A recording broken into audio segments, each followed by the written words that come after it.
Grabe tong Stillbound. Ang lalakas. Grabe.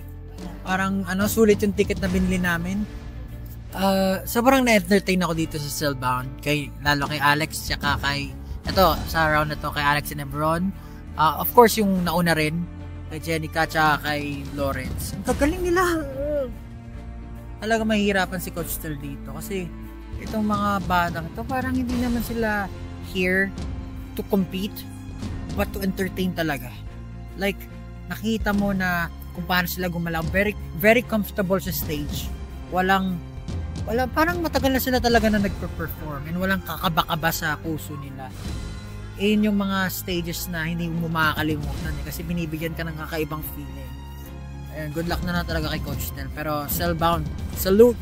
Gagaling niya. Keep up the good work.